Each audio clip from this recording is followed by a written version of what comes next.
Good afternoon. My name is Sheila Lamb, and I'm with the Virginia SBDC Network. For those of you that are not familiar with our organization, the Virginia Small Business Development Center is a partnership program between the U.S. Small Business Administration, George Mason University, and local host institutions throughout Virginia.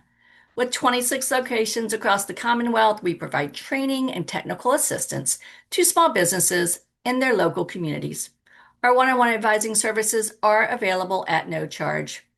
Today's webinar, Franchising 101, Starting a Business Through a Franchise, is presented by the Virginia SBDC Network with FranNet of Virginia and DC. Please join us for a follow-up to this session, Franchising 2, Trends, Opportunities, and Obstacles, next Wednesday, April 8th, and I'll drop that registration into the chat momentarily. We are recording today's presentation and it will be posted on our website, virginiasbdc.org. Due to the expected large number of participants, everyone's microphone is muted and the chat feature is turned off. But if you have questions during the presentation, you can type those into the Q&A box and we will address them at the end of the session, time permitting. We have also enabled the live transcript function, which you can show or hide via your own meeting controls. And now it is my pleasure to introduce our speaker for today, Heather Rosen, President of FranNet of Virginia and DC. Heather is a franchise specialist from longtime SBDC resource partner and the creator of the SBDC's FranFit program, FranNet. Heather began her career as a lawyer, advising businesses on contractual matters and litigation strategy, and then ran marketing and business development teams for large international law firms. In 2009, she left the legal services to go into business for herself through a franchise. Now the owner of two franchises, Heather conducts franchise education workshops for the Virginia SBDC and several other organizations, provides coaching on how to make the transition from employee to entrepreneur, and offers guidance to people researching full-time, active, semi-passive, or large-scale area development franchise opportunities. Please join me in welcoming Heather Rosen. Thank you, Sheila. I'm glad to be here again, supporting our wonderful Virginia Small Business Development Center. As Sheila said, I've been consulting in this area for a little over 16 years now, and I am both a franchise consultant and a franchisee myself. And so I'm going to talk about the process for researching franchises, what to think about, what to look for. Kind of from a formal procedural, how would you go about researching opportunities? But I'm also going to try to pepper that with my own personal experience as a franchisee. And here's a QR code for those of you who want to get on my mailing list. We do spotlight webinars. FranNet does. I'm going to tell you about FranNet in a minute, but they do spotlight webinars on different franchises. For those of you who are kind of really early in this process and you just kind of want to get a little bit of information about different franchises and compare and contrast characteristics of businesses, this is a good way to get that kind of information. And as I was saying, I worked through a company called FranNet. I did 16 years ago, and I still do today. FranNet was, I think, the first company to formally have a process, including an assessment tool, that people use for researching franchises. But for me, they provide really critical research on different franchises because the industry changes. And the program that I'm going to be doing next week, as Sheila said, is on some of the changes. The industry has changed a lot since COVID, and it continues to change every year. However, there are certain kinds of businesses that don't change too much. And if there is change, it's more of an additional opportunity versus, the industry is going away, which nobody wants to go into a business that doesn't have legs. So I continue to work through FranNet because they are my source of research. There are thousands of franchises out there, guys, and somebody needs to pay attention to what they're doing, and FranNet does that for me, feeds me the information, and I use that when I talk to people one-on-one who are looking for advice on the best businesses out there. And the neat thing about this business and FranNet is that I'm able to talk to people who are at almost any stage in the process, without ever charging them a penny, because the franchises actually view us almost like a recruiter for them. They're looking for people who are going to be capable of running that business in particular parts of the country. And so when I recommend a franchise, I'm actually sending them a really well vetted person who's looking for someone or a business like their business. And so they actually pay us fees at the end, but I don't have to pay, I don't have to charge anyone for my time. So I just say this so that you know, please do not hesitate to reach out if you want someone to hold your hand through the process. That's what the SBDC does, and that's what I do in the franchise space. Okay, so our topics for today, I'm going to ask you to take a step back actually. Before we get into franchises, I'm going to ask you to start thinking about why you're here. What are you actually looking for in a business and why now? Then I'm going to get into franchises, when it makes sense to go into business through a franchise versus through some other way. Every person is different. Some people, it's the perfect time and they're the perfect person to run a business through a franchise, but for others, that's not the case. Going to talk about how franchises work. How would you go about sorting through the thousands of options to find out what is the best one for you, what franchise is going to be the best fit for you? Pitfalls that people typically encounter. I'm going to talk about what franchises cost. There's a huge range. Why are some less than others? And then how to get started. Because really, we want you, if you're here thinking about doing this, we want you to start something. We want you to start investigating your options. And if it's not a franchise, we've learned something. Go on one of the other two paths that I'm going to talk about. But if it is potentially a franchise, we all want you to get started and start investigating to see what the best thing is for you, because it's going to, even with the best franchise, it can significantly help you save time in the startup phase. There's still a startup phase. And so we want you to get started so you can start making money as quickly as possible. So now backing up, ask yourself this question. Imagine you're the owner of a successful business. How would your life be better? You want to go into business not just to make money. People in business don't just do it for the money. They're in it for the money, for sure.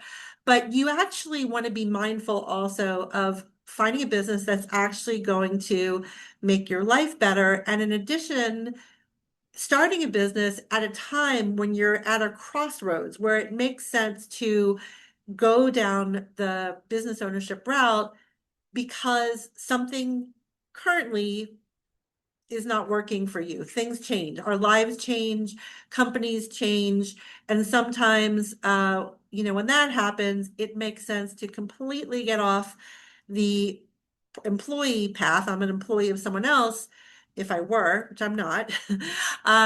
But I did 16 years ago get off the employee path completely and get on the business ownership path because I got to that crossroads. And most of the people that I talk to, that's when they make the move too. So what are you looking for? The things that you're seeing here in red are the critical things. If you feel like your ability to make income is a moving target, you're out of control, you're either working for a company that is consistently downsizing, losing contracts, threatening your ability to keep your job. If you are in a company, but um, your clients are fluctuating. Sometimes companies will reassign clients. Sometimes clients go away. A lot of people in the Northern Virginia area, their companies rely on government contracts. And if you didn't read it in the paper a million times, there are not that many government contracts anymore. So there are a lot of people right now who are pivoting because it is not financially secure for them to stay in their company or in their field. And if you've been through a layoff, you know how awful it is. It doesn't just throw your entire life into financial chaos, but it is hurtful. It is, some people feel embarrassed, even if it wasn't their fault at all. And they just don't want to ever be in that position again. So they start a business so they can take control of their ability to earn money. And then money itself, things are more expensive, right? So a lot of people, even before the government contract situation and AI started throwing a lot of industries into chaos, people realize, wow, my money, my paycheck does not go very far, and I've got a couple of big expenses coming up. I better do something different. And one of the things I'm going to talk about is semi-passive businesses. There are a few businesses that can be started semi-passively with a manager in place most of the time. Um, but usually in order to do that successfully, you have to have a flexible job, flexible hours with your job. So these are all really, really good reasons to go into business. If any of this relates to you, resonates with you, you should definitely spend some time looking at your options. The things that you see above it are not as compelling. Feeling like, I'm not going to be fulfilled. I'm not going to feel successful unless I do this thing that I always said I was going to do, have a business. Or I want flexibility because wouldn't it be nice to be able to take more vacations and not have to check in all the time with my boss when I'm on vacation with my family.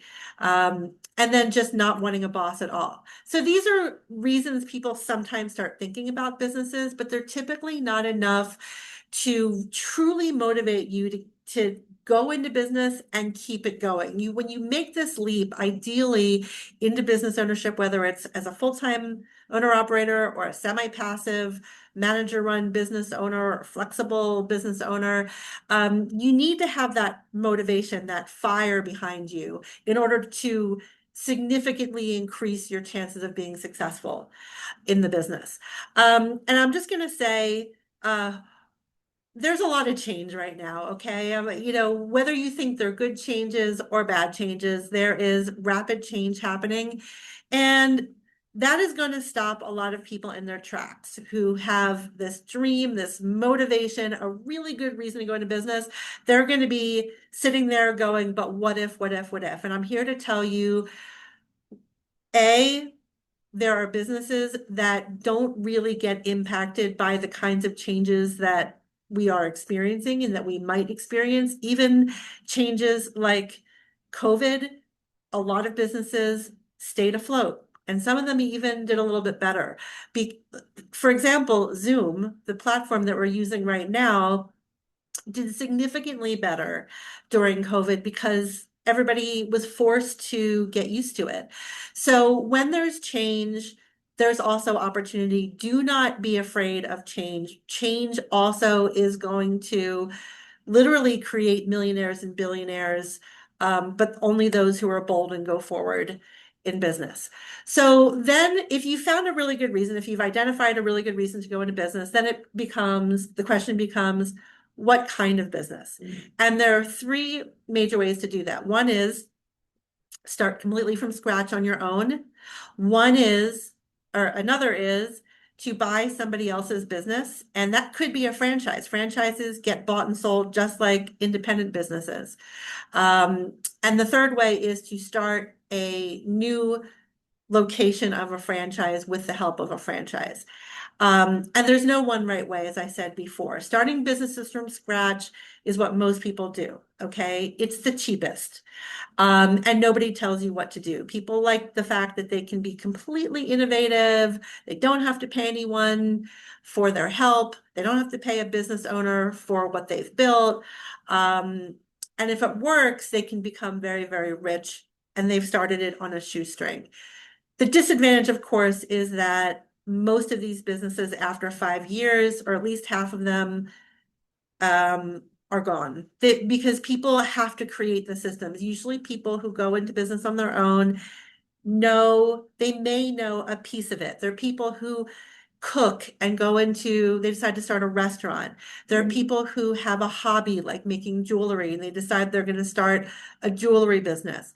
And sometimes it's people who are so passionate and so confident in themselves that they will sign a lease with a landlord, get personally guaranteeing that that lease is going to be paid by them, whether the business makes it or not, but they're really confident that it's going to make it. And unfortunately, a lot of people lose their life savings that way because there were so many blind spots that they had. They had to create a systems. There's trial and error that they're still going to encounter, even if they know how to cook, make jewelry, etc. Even if they know fashion and they try to start a retail clothing store, they might still never make money from that business and have to close it. And we don't want anyone to close businesses, of course. Also, if you go to a bank and you try to get a loan for that store, the bank knows what those statistics look like, and you are very unlikely to get a loan unless, and this is the caveat, because some people, it does make sense for them to do it this way. If you have successfully run this business as an owner or as a de facto owner. Some people are in the position of a president of a company that they run basically for somebody else. They get a really good salary and they're basically calling all the shots. If that person doesn't have a non-compete and starts the same business on their own, the bank will probably give them a loan, for all other things being considered, because that person knows how to run the business. But most people don't start a business that way. Most people have part of the skill set, part of the experience, but they're missing a big chunk of all of the systems that would have to be run correctly in order for them to make money. Okay, when I used to work for law firms, way back, there were a lot of lawyers. This is a good example of somebody who's already run the business, who were a partner in the law firm. They were involved in hiring, they were involved in billing, they were involved in business development. They really did all of the things that they were supposed to do. Maybe they didn't know what they should be spending for office space, but some of them started from home anyway, so it didn't matter. That person is qualified to start a law firm, but that person is not qualified to start a restaurant, even if they can cook. So that's the kind of thing that you want to think through here. Another option is to buy somebody else out, somebody who's already started a business and hopefully is making some money. But this is the catch, and I'm going to get to that in a minute. So this gives people more comfort. And, people are drawn to the fact that there's already customers, there might already be employees. Banks also feel a little bit better, but they're going to dive into those books and records too. And so here, cash flow, historical results, attractive to lenders.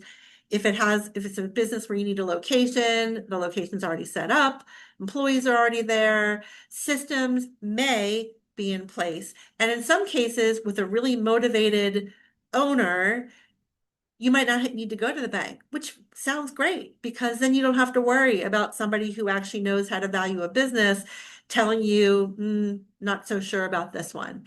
But it seems like the easy route. It just seems easy, right? Because it's already set up, turnkey. But here's the problem. First of all, cash flow is what your cash flow, equipment, and goodwill. Those are the three biggest assets that you're actually acquiring. And cash flow is kind of hard to figure out, even if you take the books and records to a CPA, because what we do as business owners, and I will put myself in this category, is we use CPAs who tell us all of the things that we can write off against our business so that at the end of the year, our tax liability is really, really, really low. But when I sell my business one day, I'm not going to tell you what my tax return said. I'm going to tell you what my cash flow was, what I could have made if I didn't write off a million things against my income. So then you have to piece that back together and say, but wait a minute, what are my expenses actually going to be? And that becomes an even more complicated issue if it's a cash-based business, because cash-based businesses will sometimes hide cash because they don't want to pay taxes on it, okay? And goodwill is the other big asset. Goodwill is really the likelihood that the person who's selling you their business are going to come back to you if you buy the business, right? So when you evaluate a business that someone's selling, and don't forget, when you are talking to somebody who's selling their business, you are talking to a seller, somebody who wants you to write that check and get that loan. Okay, so they're going to tell you all of the wonderful things about the business, and they're very unlikely to tell you all of the pain and heartache they might be experiencing, which is why they're trying to cash out, get out of their business. You're not going to hear that, and they're not required to tell you what that is. They're going to give you some really innocuous, reasonable answer for why they're selling their business. But if you're talking to somebody who is not clearly,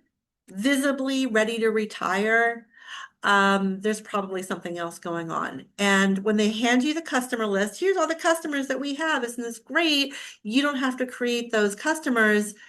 You have to say to yourself, well, how do I know that the customers are going to come to you next? Because you don't.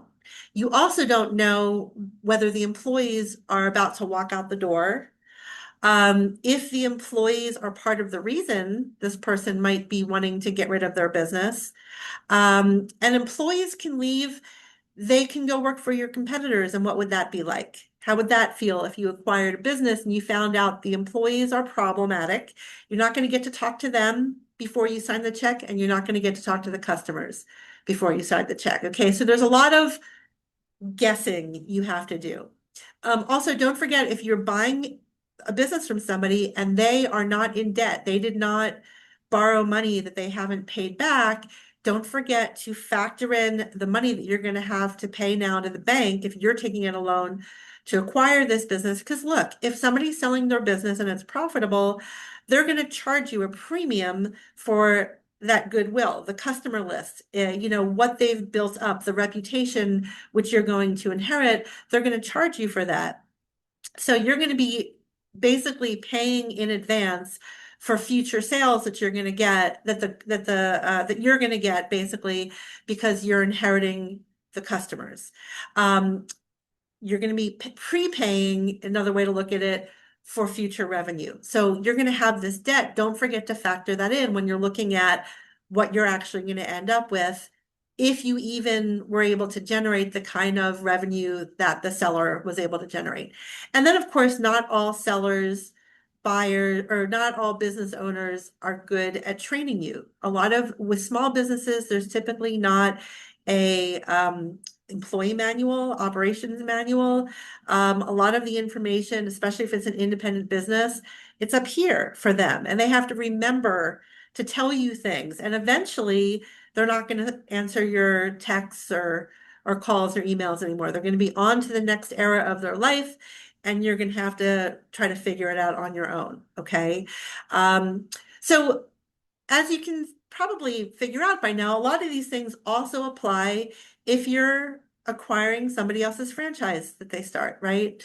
But there are a couple of differences. And for one difference is with the training. The training can come from the person who's selling you the business, but it also is going to come from a training department of the franchise. And the training department might be teaching you how to do things even better than the seller is doing them, because the seller might be doing things the way that they learned how to do it 10 years ago. Okay. Also, in terms of figuring out, why is this person really selling? Is there a problem with the business? Is there a problem with the territory? Because most franchises award an exclusive territory. You don't just have the seller's promises to rely on. You can also talk to, and you will also talk to the franchisor, the people who are going to be training you and trying to get you up to speed ASAP. The person the people who are going to try to correct issues potentially that the seller had with the business, and so not just get you up to speed, to try to get you ahead maybe of where the business owner was or is. And they're going to tell you, kind of in a realistic way, here's what it would take for you to turn the business around. And you really, even if the seller is doing okay, my suggestion is you still think of this as a turnaround situation, because you really don't want to just prepay for future profits. Who would want to do that?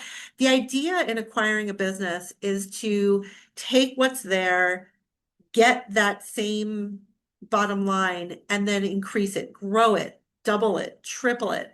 And a good franchisor is going to help you do that because they're financially incentivized to do that for you. Okay. In addition to that, you can also talk to other franchisees who might give you some idea of why this person is really selling the business. It'll give you some clues that you wouldn't get if you were just talking to an independent business owner selling their business. So I'm going to tell you a lot of good things about franchises, but again, hopefully, so one more thing about this. This model still works for some people, but it's really the same thing. Buying an existing business works out the best for somebody who has already run the business before. When you see people who are acquiring one of their competitors, buying out a competitor, they know what questions to ask. And in fact, they might get rid of the employees completely and bring their own trusted team in. They don't need access to all of this information to figure out what's really wrong for the business. They also know what the business is really worth. But you going into a business, if you're looking at a business and you've never been in this business before, you're going to have a lot of blind spots, and there's probably some things that are really going to surprise you. And I've been involved in franchise transactions before. I'm not a business broker, but when we find out about good franchises and we find out that well, I know about the good franchises, and when I find out about good resale opportunities, I'll let people know who are on my mailing list. Um, but I'll also know the good and the bad and who really does well in that particular franchise. So I've been involved in some of these transactions before where I've helped people find good resale opportunities with franchises, right? Um, but we know what questions to ask. And even with that, I will tell you that I've had clients acquire existing locations of a franchise and still be surprised by some blind spots that they couldn't have known until they acquired ownership of the business and were able to start talking to customers and employees. You will not know that before you write that check. Okay. So that's why it's better if you already know the business. So, before I talk about all the great things about a franchise, I will also tell you um, there are some people who don't do well in franchises. Okay. So, first and foremost, you have to be at least somewhat of a system follower. There are franchises that have a little rules, few rules, franchises that have a lot of rules. Most of the people that I talk to and take through this process, they're somewhere in the middle. They want the history, they want proven, but they don't want too many rules. They want some room for creativity.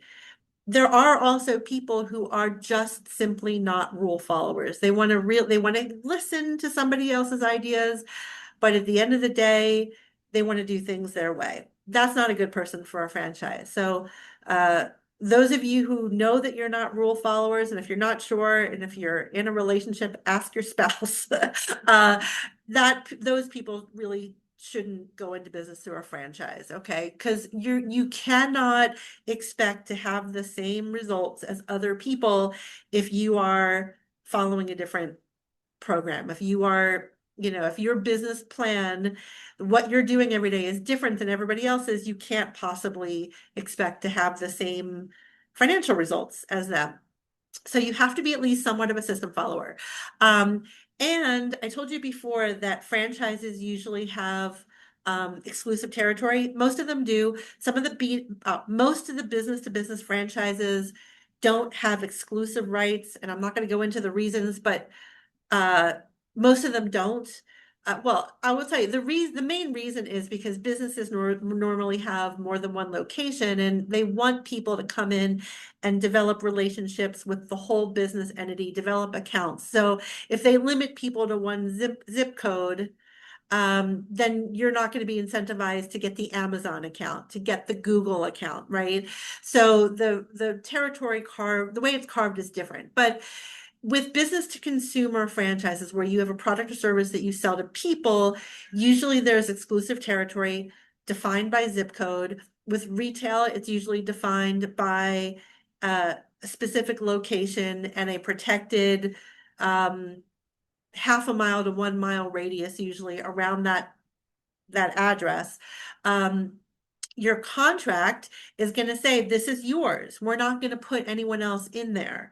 But if your contract says that, then your contract is also going to say, but there are certain minimum sales expectations that you're going to have to meet in order to keep this exclusivity.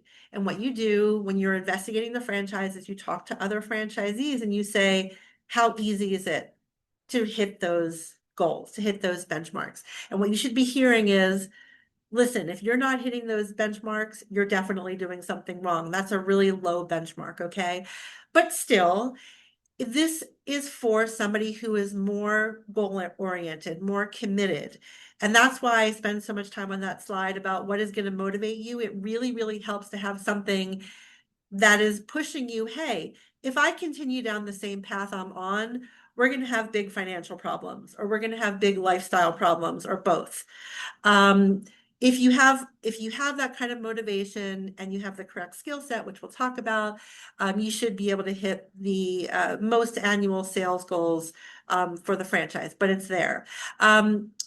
Also, you pay a one-time franchise fee, which covers all of the training, all of the mentor. I mean, they literally have to hire people to train and mentor you to get you up to speed and profitable as quickly as possible, because that is the main motivation.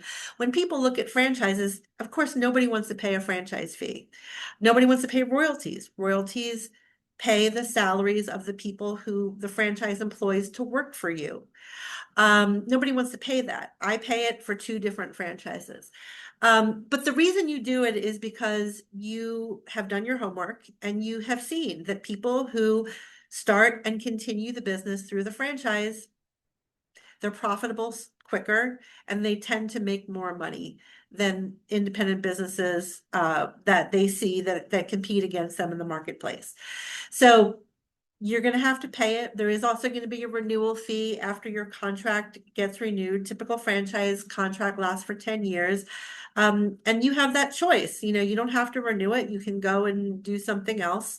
But again, you look at this and you say, what is the cost of not doing it through the franchise? And typically, the cost of not doing it through them is a lot higher than what you would actually pay them for these services. I mean, royalties, which is usually a percentage of your sales, you have to look at that. You have to compare it to what it would cost for you to hire people on your own to do all of the work that's being done for you. And typically when you look at that cost, it's a lot higher than what you pay in royalties, because with royalties, they can hire a few people to do the same work really well for a lot of other people, your colleagues, the other franchisees, okay? But some people just, I don't want to pay those fees. But there's a cost to that. Protected territories. So one of my franchises has protected territories and one of them doesn't. So I've seen both sides of it. Pros and cons. I mean, I think that if you are somebody who wants to be able to live anywhere and keep moving, or you're never going to feel successful unless you have the opportunity to grow a national practice or business, then you don't go into business with a franchise where there's protected territories. You're going to feel limited. It's going to sell out. You're going to, constantly be trying to push your territory border, and you're going to tick off your neighbors. But protected territories, the advantage of it is that the other franchisees, your colleagues, this is your new family, or one of your new families, they tend to be a lot more forthcoming, sharing of best practices when there are protected territories. So there's both sides of it.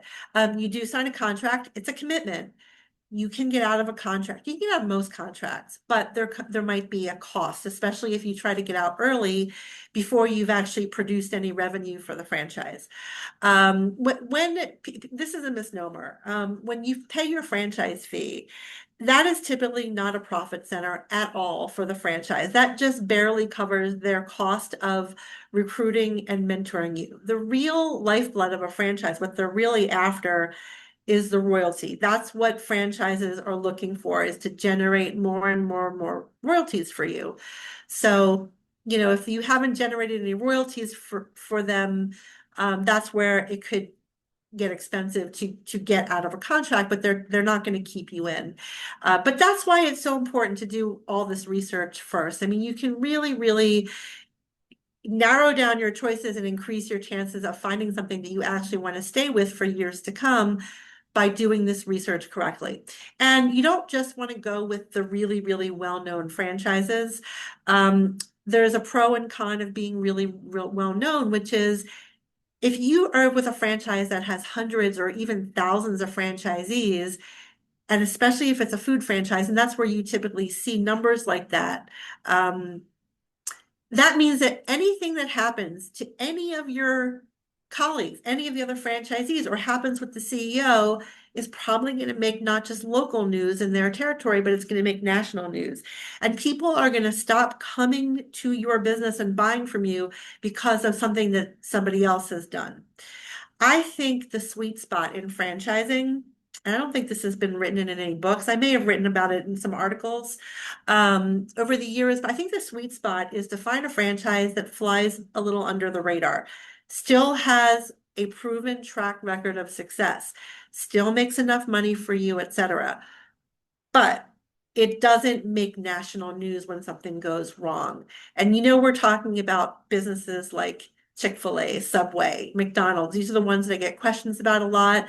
Chick-fil-A, especially because it's really inexpensive to start a Chick-fil-A. You also, by the way, don't own the Chick-fil-A. It's a non-traditional, it's not a typical franchise model. When you're done, they find somebody else, and you're more like a store manager for Chick-fil-A when you own Chick-fil-A. So that's my 2 cents. Advantages, though. I mean, and this is why I went into business the second time through a franchise too. Proven. I know how much money I can make. I know how much time it's going to take me to make that money. The brand may or may not be familiar. Even if it's not familiar, franchises may have established vendor relationships that would have taken you years to establish, and their pricing tends to be a lot better than pricing that independent businesses can get too, because it's volume pricing. But you have, from day one, you have a marketing team. You have an IT team, you have a vendor relations team, you have a sales team when the franchise gets older that opens doors for you along the way as the franchise has more and more people across the country. It opens doors, they train you, you know exactly what to do from day one, which is why it's a quick startup. And the training in a good franchise isn't just initially, it's ongoing, okay? They're going to spend weeks and weeks training you. Sometimes the franchises even will fly down, depending on the business, they'll fly down and observe how you've set up and how you're talking to customers to make sure you're doing correctly. They have experience, right? It's like going into business with a relative, let's say, who has been successful in business, and that relative says, I'm going to take you under my wing and teach you everything I know. That's a franchise. And you don't just have the franchise operations team too. You have colleagues, and having colleagues I've found who are willing to share their best practices, help you solve problems is as valuable as having the corporate team. And you have that throughout the life of the business. We get together by phone, by Zoom, and then we meet in person twice a year, actually. And the top performing people in the companies are invited up on the stage to sit on a panel and tell us how they did it. And as I said, the ones who are with the franchise that has exclusive territory are more likely to share their secrets with me. But I'll still get good information from the other one. The other thing about a franchise is that there's oversight. Franchises are regulated, so they're a lot less likely to scam you than business opportunities. Business opportunities, there is some regulation. More recently, some of the states have started to regulate some of the business opportunities, but there's more regulation over the franchise company. This does not apply to you. I'm not saying that you are regulated once you're a franchisee. I'm saying that the company that you're talking to that is collecting your franchise fee and royalties, they're subject to oversight. And we're starting to go into the refiling period in Virginia where franchises literally can't talk to you while the Virginia Corporation Commission takes their annual look at their disclosure document to make sure that this franchise is doing the right thing. They're not ripping people off. That's valuable to you. The other thing about that, by the way, is what they have to file with the government, with the Federal Trade Commission, as you see here, the FTC, and your state. There are 13 regulation states. Virginia is one, Maryland is one, and there are several others. What they have to file must include a full list of all of the franchisees they have and everyone's contact information. What that allows you to do is to literally interview the other people who have paid this money to see how they're doing with the franchise. That is huge. That's really, really huge. It allows you to do such a deep dive into this business before you sign that contract and write that check, that it's, if you know what to do and if you know what questions to ask, and I can give you questions to ask if you want them, it's really, really hard for you to miss something that you should have known. And a franchise is not just fast food. It's any business where there's a headquarters and operations team that is training and supporting franchise operators, and the customers are customers of the operators themselves. If they collect a royalty, they're probably a franchise, and they do it because they're in the business of training. It's a longer conversation, but some businesses have made the decision to either become a franchise solely or launch a franchise division. And they're in it again to make the royalty. That's their revenue stream for that division. So there are thousands of companies, as I said, over 350 different industries. How do you pick one? They're not all going to be available near you. They're not all approved in Virginia. They're not all possible to operate. Every state has different licensing requirements. In some states, it's very, very hard to get the kind of license that you need in a particular type of business, whether it's a franchise or not. For example, anything that has to do with home repair, home improvement, most of those businesses require a contractor's license, whether it's a franchise or not. And in certain states, it's harder to get it if you haven't been a contractor before.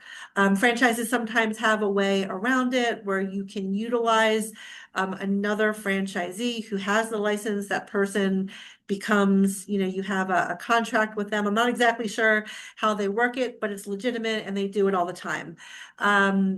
But you have to be aware of that. And some of them just don't have a track record, or they don't have a good track record. And track record, don't forget that profit is $1 over cost. That's your profit. So nobody's going to go into business unless you just, you don't care about the money, but my clients all care about money, making money. Nobody's going to go into business for $1. So you have to make sure that that business that you choose also makes enough money for you. And you can during this process if you know what you're doing the things that I'm talking about today. So go through this checklist. Is this a good franchise? Can I prove that it has a track record of success? Success to you is making enough money quickly enough for you. And we all have different financial needs. Can it legally open up in your market? Is it registered in your state? Can you get the licenses that you would need to run it? Is it available near you? And is this a product or service that people or businesses, because some, as I said, are business to business only franchises, is this a product or service that people need now and into the foreseeable future? I mean, not every business fulfills a need. Some things are just, I want to be entertained. I want to play golf. I want to buy dessert. Be very careful as people's budgets, disposable income shrinks. You're going to feel that squeeze. But if you go into a business that sells something that people or businesses need, that's your safe space. Okay. And it's got to be the right business for you. And I'm going to go more into that. But if you can check all of these boxes, you're going to be in good shape. So look into the experience the franchise has. Look into when you talk to other franchisees, find people who are like you. Make sure that the learning curve, you don't have to know the industry, but you have to have the skill set that the successful people in the franchise have. Otherwise, your learning curve is going to be too big. It's going to take you too long to make money, and you don't even know if you're going to be good at it. So you might never be successful. A lot of businesses, not all of them require you to have sales skills, but some of them do. And, some of the businesses that you might talk to where, oh, it's really inexpensive to start this franchise. Yes, but you need to be the sales. That's why you don't have to spend a lot of money because you personally would have to sell. And if you can sell, you'll be successful. But if you don't come into it with sales skills, that's where you're going to struggle. Um, Initial training, as I said, every single one of them offers that, but a good franchise is going to have ongoing support. You can talk to the franchisees about that. Think of name recognition as a nice to have versus a requirement. A good franchise can develop name recognition very quickly. All you care about as a business owner is name recognition in your territory, in your market, right? And some franchises have such a strong grand opening program that they can help you create name recognition in just a matter of weeks. So don't buy it for the name recognition. Buy it because they know how to help people make money quickly. That's what you're looking for, okay? But do they have a real marketing department, not just the founder who's going to help you with marketing? They don't have time to do that. Do they have a real training department? Do they have a real vendor department, a real IT team, right? And then when they get older, are they starting to put national relationships in place so that they're opening the door for you and other franchisees? These are the things that you want to investigate. And then when you talk to franchisees, ask them whether franchisees get along and help each other, whether there's a culture of teamwork. A healthy franchise is going to have that. It doesn't always exist. So I'm not going to go through all these categories, but here's some other things to investigate when you're looking at options. Who buys this product or service? If it's a B2C, if it sells to consumers, individuals versus businesses, who buys it? If it's a franchise that primarily sells to baby boomers or millennials, heck, these are the two biggest population groups, so you're in good shape. Okay, here's some examples here. Fast food, some people think is one of these businesses that sells primarily to these groups, but that's not true. Fast food is more for people who are younger, don't have a lot of disposable income. These two population groups are big and they have disposable income. That's what you're looking for. Anything that's essential is good. And then in the B2B category, businesses that help other businesses thrive, essential to other businesses is a great space. There are some things that businesses always have to buy, even if the business is hurting. And these are some of these things, and these are also safe spaces to be in. Um, the fact is, as I was saying before, some businesses, it doesn't matter what's happening with the economy. Some businesses always do well, and sometimes there's an upside. Look at this first bullet point. Businesses are always looking for ways to cut costs. Cost reduction businesses have been around for over 30 years in some cases. Excuse me. What happens during a recession? There are more businesses that are more motivated to have somebody come in and look at where they can cut costs. But these businesses are always needed. Parents always want quality education for their kids.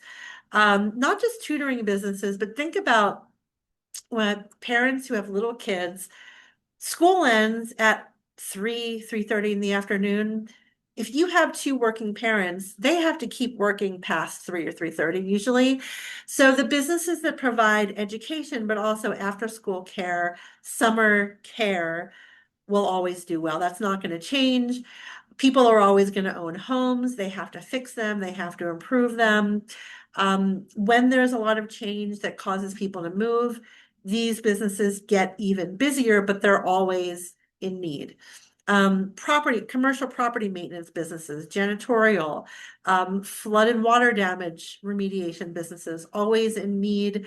Some of the most recession resistant, we hesitate to say recession proof because, well, who knows? But I don't see a time where if you have if you own property and you have water damage, you're not going to need a company to come in, dry up the water, and then repair all of the things that have been damaged. You're always going to need that. So I don't see a time that we're ever not going to need that type of service. And staffing companies always do well. They also are just like cost-cutting businesses. They tend to be in greater need when companies are afraid to hire. I mean, the job market is tight right now, but there are still needs the companies had. They go to staffing companies because they want to hire people for short-term contracts rather than bring them in with benefits because they don't know how much longer they're going to have the business that you know the person is going to be able to do. They don't want to commit to an employee. So staffing companies are always in need. So you know, looking at different business models, you know, food franchises, which is you know, with the majority of people when they think about franchises, they typically think, oh, food. That's the traditional multiple unit model, meaning in order to make enough money to live on, typically you need multiple locations. But think about the cost. I mean, the even the least expensive food franchise right now costs at least $400,000 to open. So if you need three or four to make a living, to be able to live in Virginia, that's a big investment. You don't necessarily need that. Also, you know, you have to be able to manage multiple hourly employees who you can't see every day because you can't be in multiple locations. Not everybody has that skill set. Not everybody is good at that. Okay. You have choices. You don't need retail necessarily. Sometimes it makes sense, but sometimes you can go into business that's closer fit for your skill set. It also happens to cost a lot less money, and you might only need one, maybe two territories to make the same amount of money as you could make in the retail business with the time and the skills that you have to put into your business. So well-established versus newer. Everybody loves the track record of the historically proven, well-established businesses, but those typically have more rules. And so again, you have to kind of find your sweet spot. It's different. It's going to be different. You see at the bottom, there's no one size fits all franchise. It's going to be different for everybody.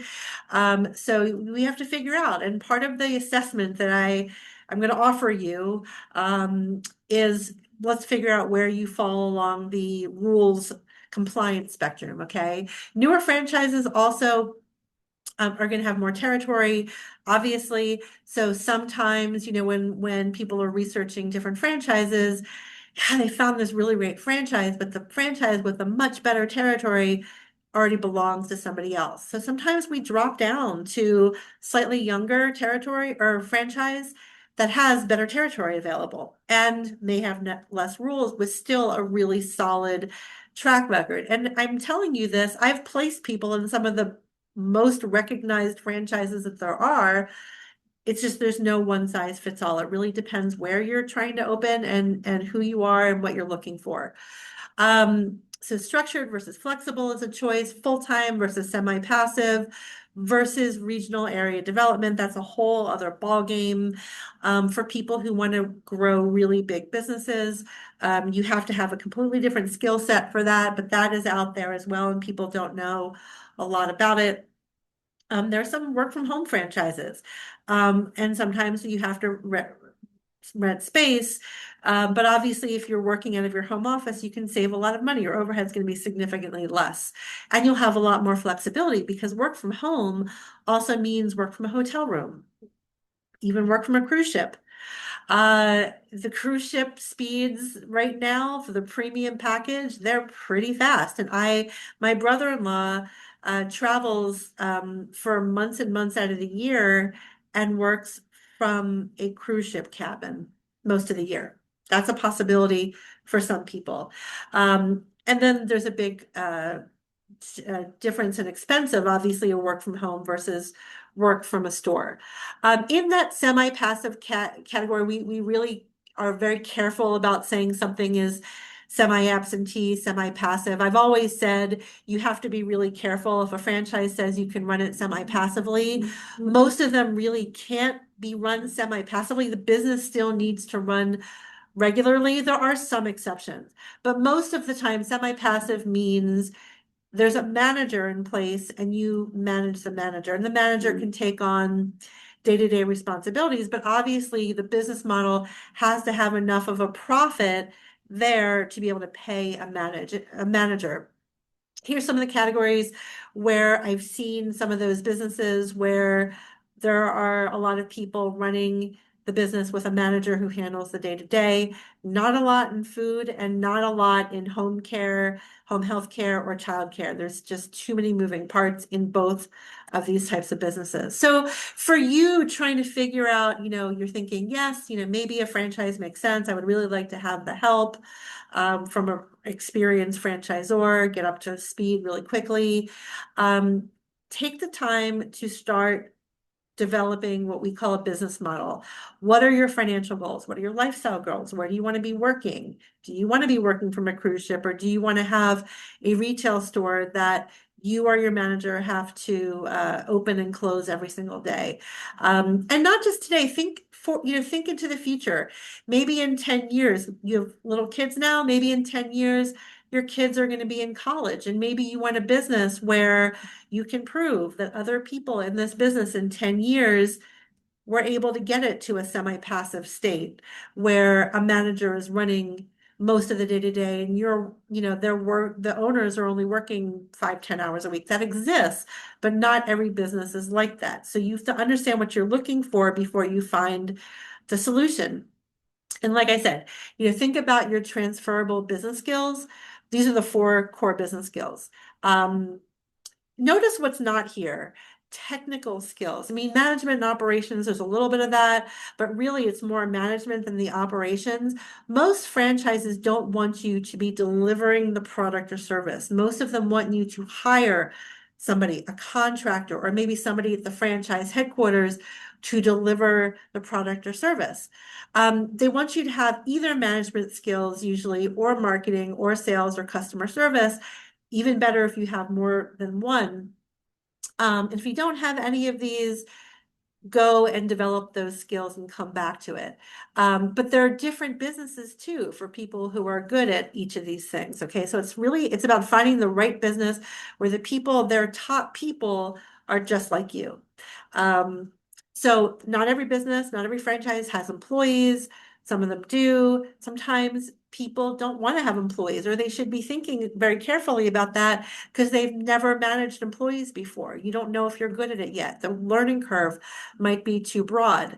Come into this with a budget. We talk about this as I, handhold people through this and interview them. What's your budget? What's your do not exceed?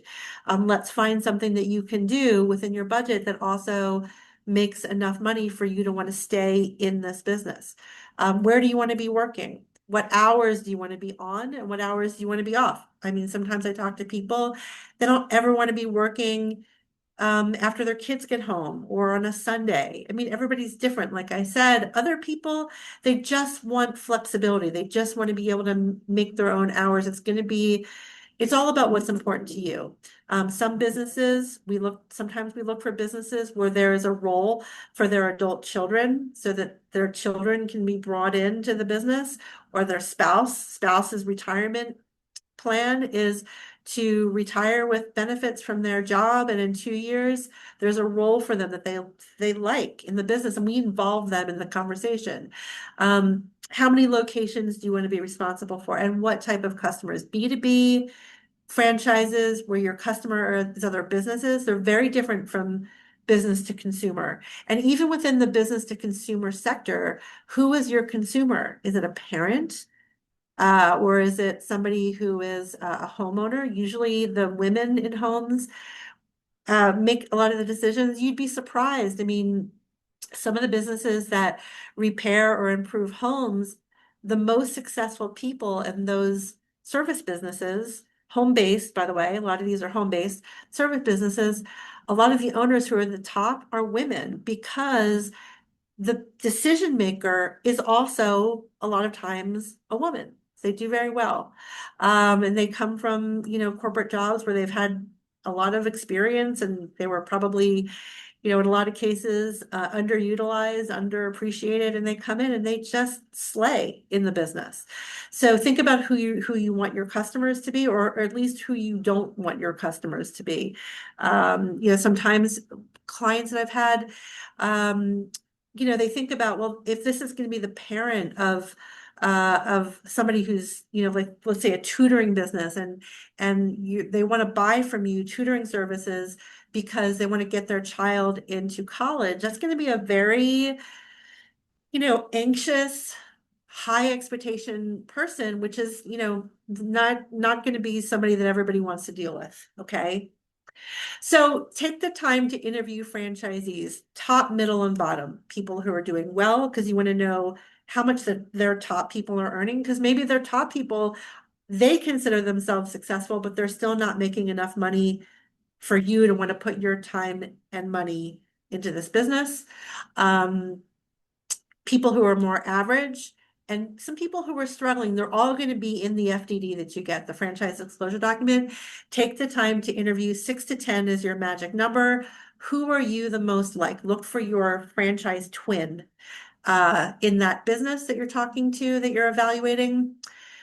Pitfalls: do not lead with passion for the product or service. That is a surefire way to miss the things, the blind spots that are going to sideline you. I've talked to so many people over the years who got into a business because they loved the product or service.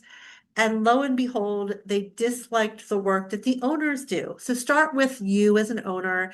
Find a business where you like the work, where you like the money, where you like the lifestyle, all the things that we're talking about and more. And you also happen to like the product or service, but let's look at that last. Don't start with that, because then you're going to have to you're going to have to backtrack out of that, because you're going to feel like, oh, I just fell in love with this. Don't do that. You're going to end up potentially with a very bad investment that you wish you had never gone into. You don't necessarily need industry experience. The franchise can almost always teach you that piece, but you do have to have the skill set. That's going to be the much more important piece that's going to dictate how successful you are. And make sure you have enough capital and enough time to put into the business, especially at the beginning. The first 2 years in a franchise, I call them the hustle years.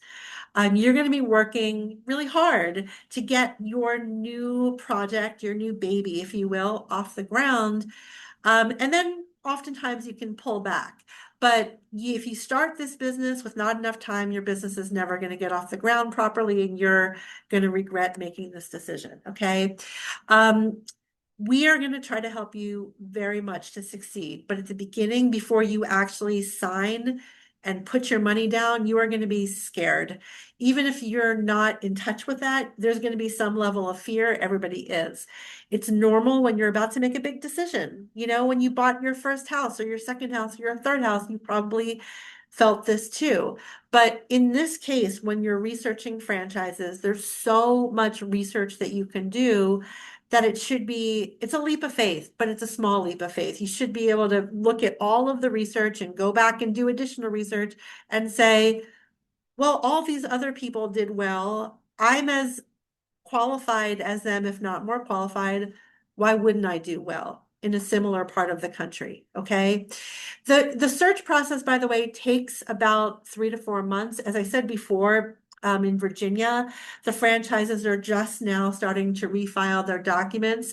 If you start today, it's going to probably take you more than 3 or 4 months, maybe more like 6, because the franchises are going to have to go dark for some period of that time, where they're going to have to be, you're going to have to kind of put your search on hold with them. But so I think there's a slide about this. Start, I would say, if you are within at least 6 months from wanting to go into business, start now. You're going to have to shut down for a few weeks, maybe a couple of months. Last year was not the best in Virginia. It took some franchises 3 or 4 months to be re-blessed by the state.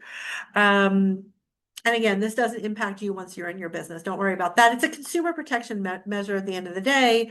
We like being protected as a consumer. It's just frustrating when we want to go into business and we want to get it started. And now we have to wait for the new documents to be reapproved. Okay. This is what the process looks like, though.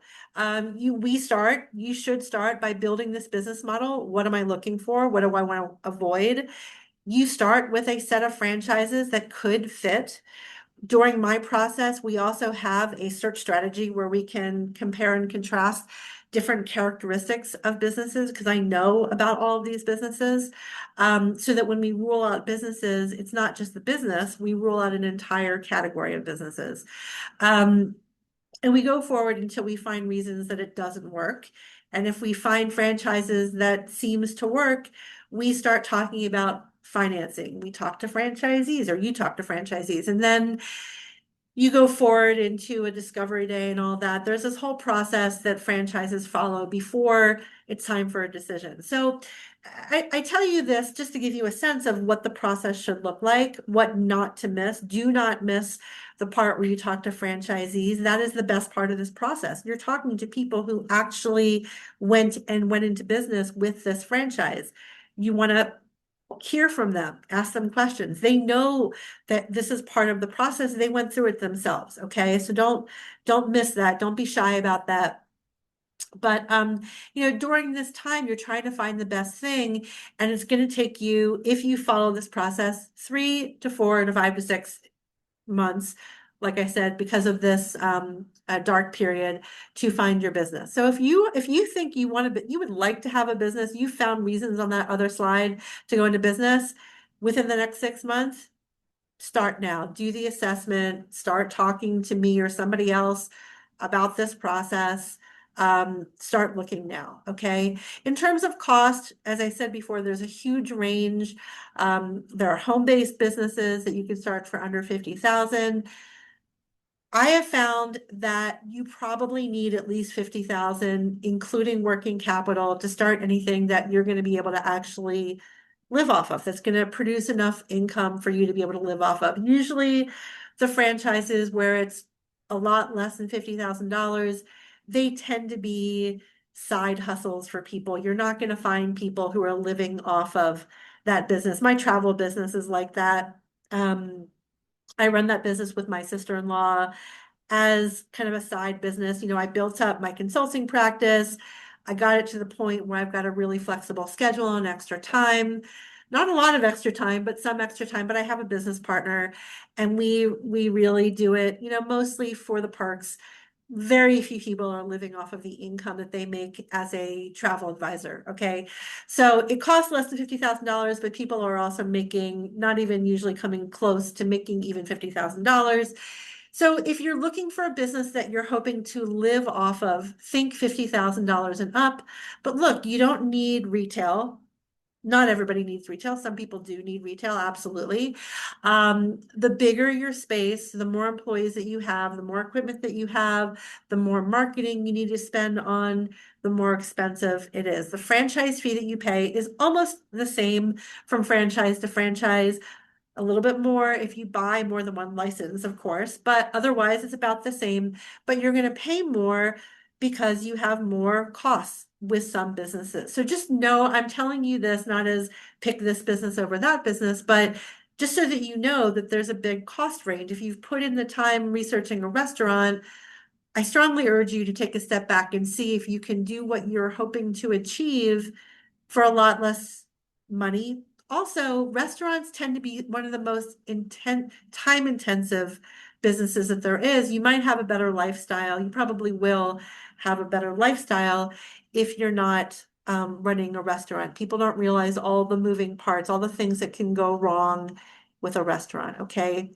But you can, some of these $50,000 businesses make as much money, if not more, than a single restaurant. So try to think like an investor, like you're changing careers. What are you looking for if you are in those positions versus just picking a business because you like the product or service? Sources of capital you might not know about. The SBDC can absolutely help you if you are looking for a loan. Some people take out a loan, but they also do a partial 401k or IRA rollover. It's a way to fund, in some cases, all of your business. I mean, it depends how much you have in there, but there's a way to fund some or all of your business using money that you already have without having to worry about a loan and paying interest and all of that. It's nice to go into business without debt, I'll say, but some people just, they want to keep as much cash that they as they can and take out loans, and that's fine. This is an option that people aren't aware of. You should also know, though, that some people, if the business isn't very expensive, let's say you only need, I don't know, $150,000 to open up a business. Some people have that in equity in their home, and the interest rate for a home equity line of credit is usually significantly less. It's cheaper money to borrow. So look into that as well. Another thing is there might be microloan programs in the county and Small Business Development Center can also talk to you about that. Typically, you're not going to be able to get a microloan for the entire amount that you need to start your franchise, but it could give you some of the working capital that you need. So it's something to look into. Um, so as I said, I mean, I do this program a lot for the SBDC right now during the dark period in Virginia and Maryland. By the way, DC, Washington, DC is not a registration state, so we don't have to worry about that. But during the dark period, if you think, like I said, 6 months you want to do something, you can definitely start now. If this is a longer term goal for you, if you don't really have any compelling reason to start a business now, you can wait. I mean, wait. If you're more than 18 months out, you actually should wait because the businesses that you find after doing research now might not even be available when you're ready. They might be completely sold out. So it doesn't make sense to research. So that's the window is, 6 to 18 months. Start now. If not, hold off on your search. You're probably going to need at least $50,000 from somewhere, but that could be from your IRA 401k rollover because you already have that money. Good idea to have some living expenses or a spouse that can support you. Listen, some businesses break even within the first month, or at least start making money in the first month, but you don't want that kind of stress. You want to, go into business and know that you've got money to pay your mortgage. So make sure you've got some living expenses set aside, even if you do happen to get lucky and make, some good revenue in your first month. It happens, doesn't always happen. You're never going to find a franchise where every single person did it. So have another source of income during your startup phase. Okay, and be careful about going into business with a partner. You are going to have to get along with that person in a business relationship, and that doesn't always work out. Also, remember that with a partner, yes, it's nice starting a business with a partner. Yes, it's nice splitting the costs of starting the business with a partner, but your partner is also going to expect to split the revenue with you. So make sure if you are considering going into business with a partner, then that business can feed both of you. Okay. So again, please take a next step if you think you're within that window. Do something. Take the seminar evaluation that you're going to get. Do the entrepreneur profile. I'm going to give you a link to that. We love dreams. The people that you worked with in the past had a dream and they went forward, but do it with when you have more than a dream, when you have something that's going to push you forward, that's going to make you follow the playbook until it works. And with a franchise, you'll know how long it should take before that playbook actually works and you start getting customers in. So there's an evaluation here. You can sign up for the newsletter too. We'd love to hear your feedback. And if you want to do that, entrepreneur profile, it'll give you what happens is it has an algorithm built into it. You're going to get a report back that says, here are the things that you should be thinking about. It's not going to recommend franchises for you because, again, you have to know what's going on in the industry to know specific franchises right now that are worth looking into based on what you're looking for.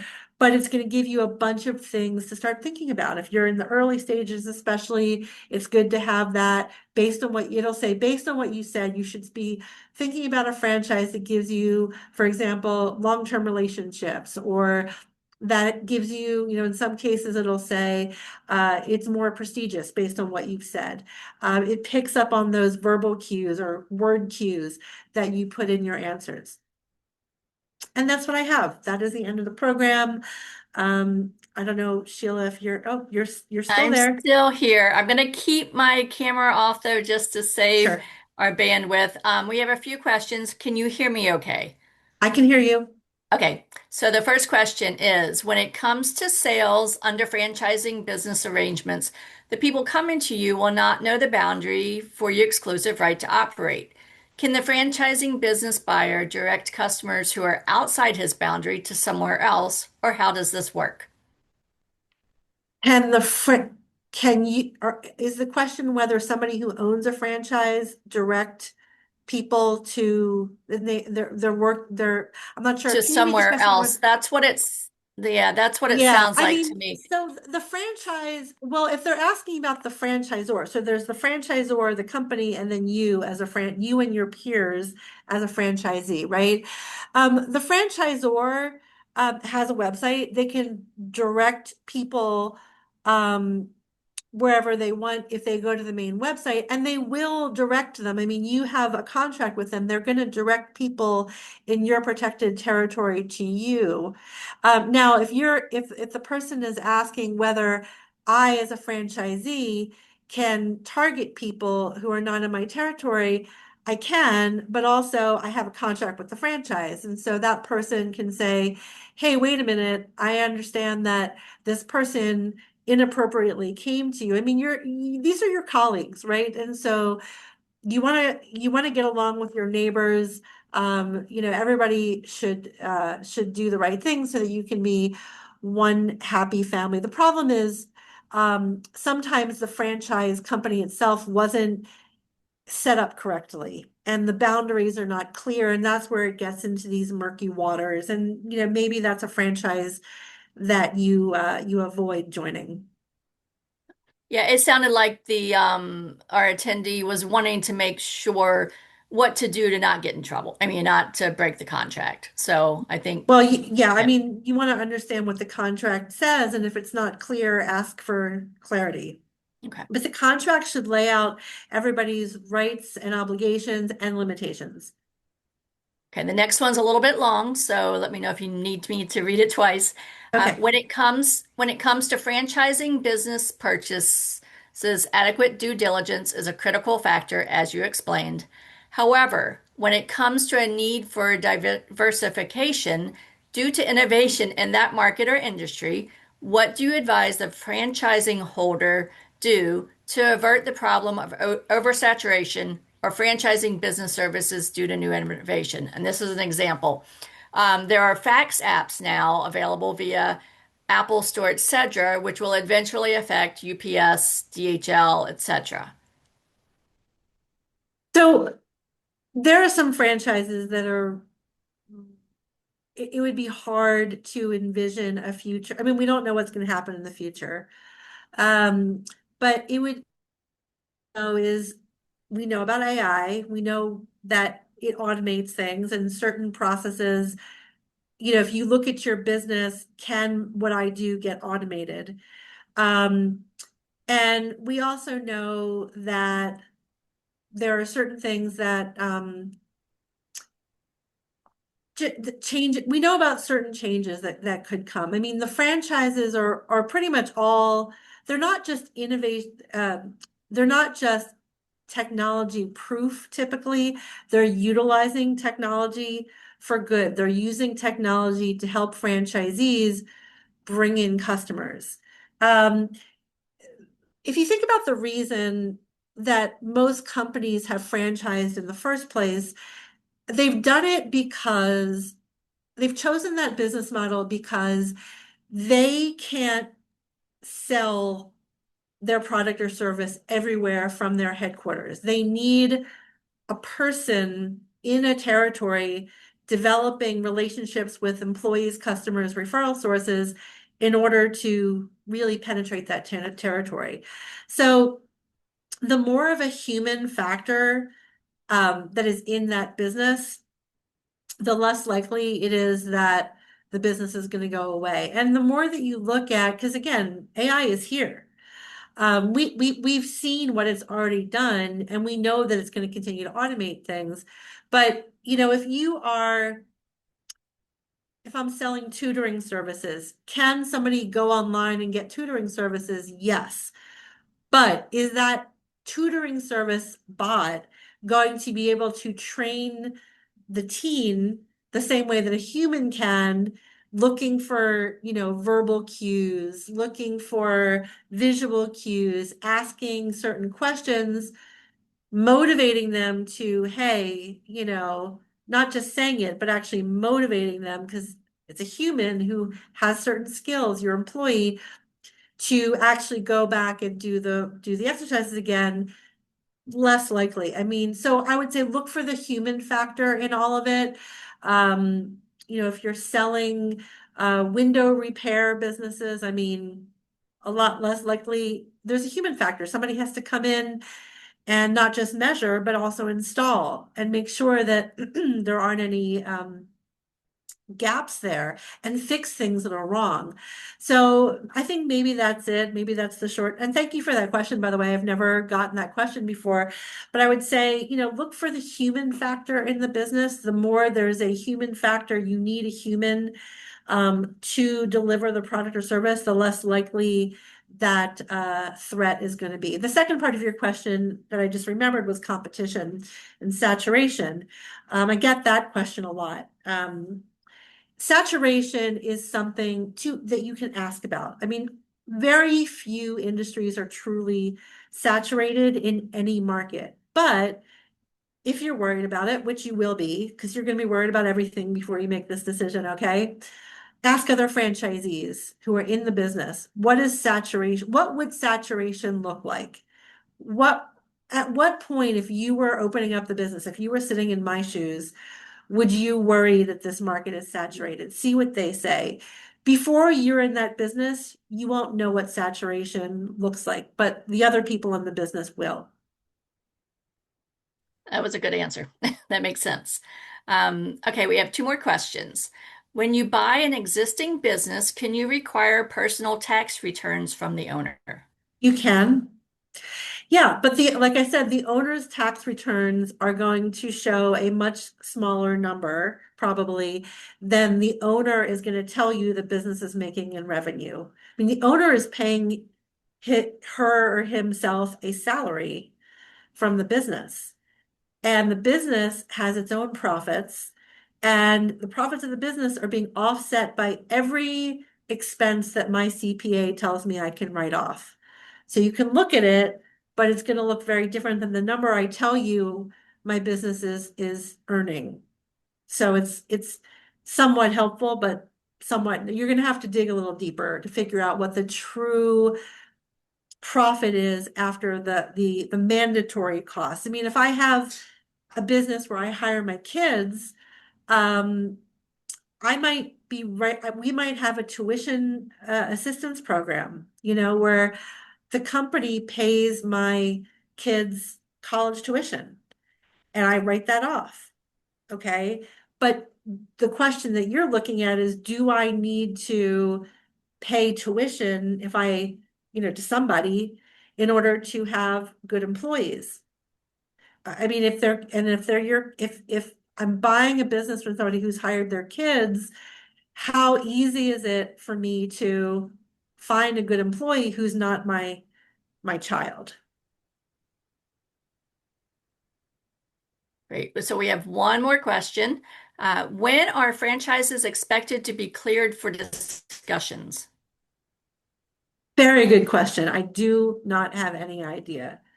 I mean, there's a period of time the franchises started to file a couple of weeks ago, and they file it has to do, I think, with their fiscal year, from middle of March through beginning of May, they start refiling, and then everybody's at the mercy of the examiner's office, and they just wait for the registration state to come back to them and say rubber stamp. So Okay. I hope it's quick, but last year, like I said, oh boy, it was bad. So No. Well, we do have one more question that popped in. So, what is included in the franchise disclosure and set of follow-on questions? you broke up a little bit, Sheila. Can you repeat Okay, that? I'll read it again. Yes. What is Okay, included in the thank you. franchise disclosure and set of follow-on questions?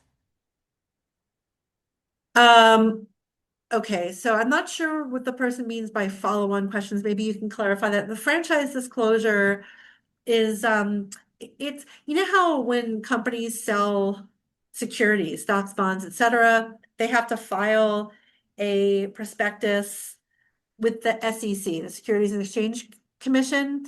The franchises have to file the equivalent of that with the Federal Trade Commission in DC, and also with their state if they live or if they're hoping to open up a business in one of the 13 registration states. And there's a bunch of things that they have to put in there. They actually work with lawyers who say, we're going to help you complete this because it's very technical.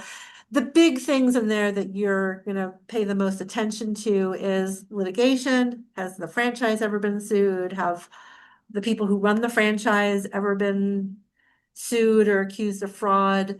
Um, Turnover, you'll be able to see people who transferred, closed, or sold franchises within the past year. You're going to see where their franchises are located. You're going to look at their cost section. What does it cost to start and run their business? Item 7. And then a lot of them, but not all of them, have an earnings claim section, item 19. This is actually the one part of the document that I'm not required to respond to because some of them they don't have enough data to legitimately respond to it, and so their franchise lawyers will say wait another year or two. Um, when they're young, when the business model has changed, and so the data doesn't support the current business as it's running, they won't file that. And again, it's not an obligation. I actually, believe it or not, I mean, people like to see that they file an earnings claim, but it's actually easier when I'm coaching people through this process when the franchise hasn't filed it, because then I know they're going to talk to franchisees. The franchisees will give you all their numbers. And they're going to give you the story behind their numbers. And that's a lot more of a fact that you're going to get a lot more from an actual franchisee who's like you in a similar territory. How did they perform? And some people, they just will, yeah, just, the item 19 was not in there, or it didn't look that impressive. They didn't bother to talk to franchisees, and I want them to talk to franchisees. Okay, so let's see. It looks like we do a follow-on, I think, regarding the set of follow-on questions. So, Okay, good. the franchise was operated for several years as a private business prior to establishing the franchise. How would you approach a new franchise that was recently established? I don't think that it's the same person, Yeah, I Thomas, but a mean, different. it's really tough when they don't have franchisees. I mean, there could be differences in costs that you're going to incur. I mean, first off, you're paying a franchise royalty. They did not as an independent business. It's challenging. I mean, I'm not, they're going to tell, I think they're allowed to tell you what their numbers are, but it's not necessarily what your numbers are going to look like in that business. So it's riskier. I mean, anytime you're talking to a business and it's a young franchise, even if the business is established, if the franchise division is young, it's a lot riskier because you don't have historical results, plain and simple. Okay, we are out of time. So, Heather, last words of wisdom before I wrap us up. Um, no, I mean, hopefully I've given you some tools. And again, I think when you make this decision, you should be able to collect a lot of data. You've got, people who are rooting for you and want you to find something that you're going to actually stay in. Go through the process, don't miss anything, and let us all know how we can help you. Heather, thank you so much. I want to thank everyone who joined us today and remind you that you will receive an email with a link to this recording. If you would like to sign up for upcoming webinars or access recorded webinars, please visit virginiasbdc.org/training. These resources are designed to be used in collaboration with your local SBDC advisors. You can sign up for a free and confidential session by emailing help@virginiasbdc.org or via our website. And we hope to see you all next Wednesday on our follow-up franchising session. Take care, everyone.